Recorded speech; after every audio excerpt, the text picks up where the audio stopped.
There once was a man who had 7 sons, and last of all 1 daughter.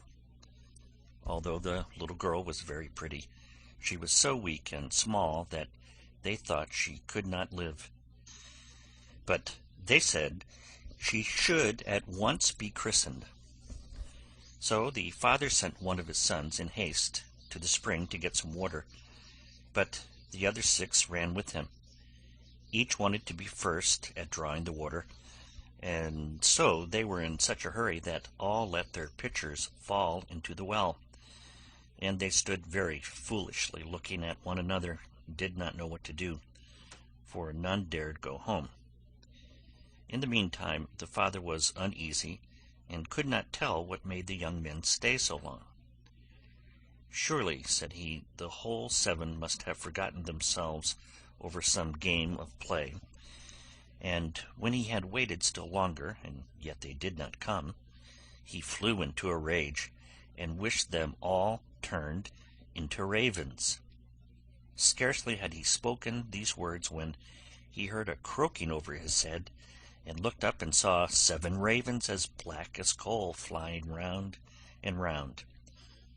Sorry to see his wish so fulfilled, he did not know how what was done could be undone, and comforted himself as well as he could for the loss of his 7 sons, with his dear little daughter, who soon became stronger, and every day more beautiful. For a long time she did not know that she had ever had any brothers, for her father and mother took care not to speak of them before her. But one day, by chance, she heard the people about her speak of them. "Yes," said they, "she is beautiful indeed, but still 'tis a pity that her brothers should have been lost for her sake."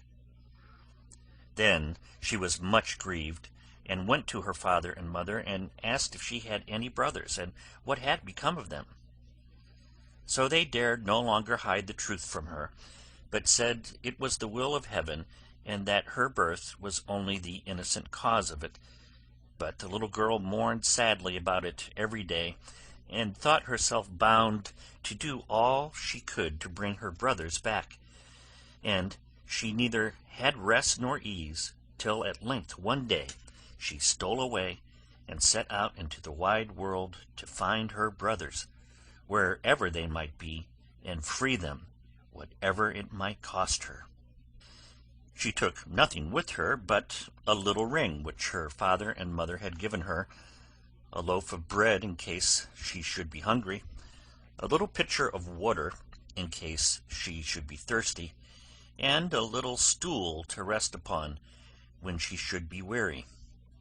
Thus she went on, and journeyed till she came to the world's end. Then she came to the sun, but the sun looked much too hot and fiery, so she ran away quickly to the moon. But the moon was cold and chilly, and said, "I smell flesh and blood this way." So she took herself away in a hurry, and came to the stars. And the stars were friendly and kind to her, and each star sat upon his own little stool.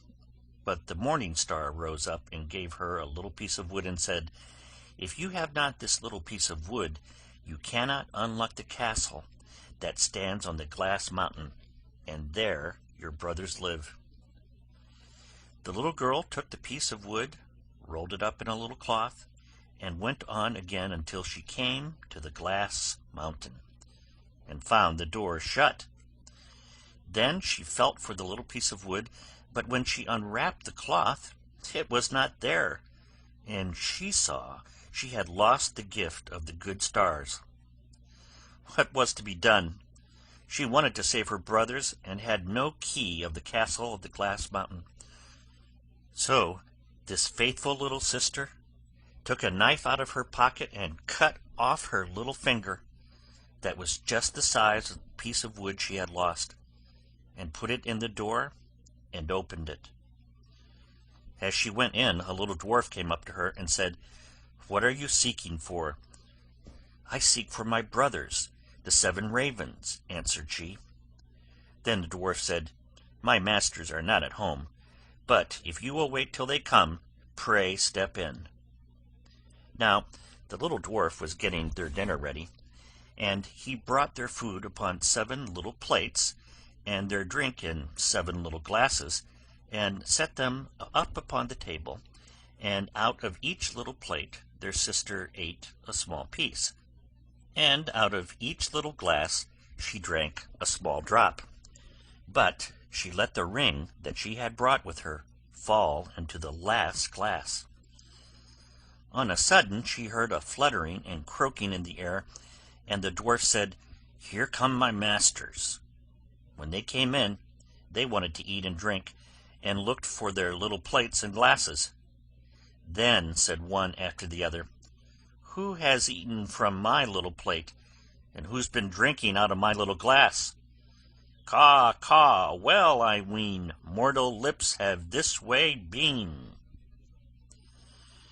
When the 7th came to the bottom of his glass, and found there the ring, he looked at it, and knew that it was his father's and mother's, and said, "Oh, that our little sister would but come!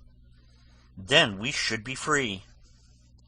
When the little girl heard this, for she stood behind the door all the time and listened, she ran forward, and in an instant all the ravens took their right form again, and all hugged and kissed each other, and went merrily home.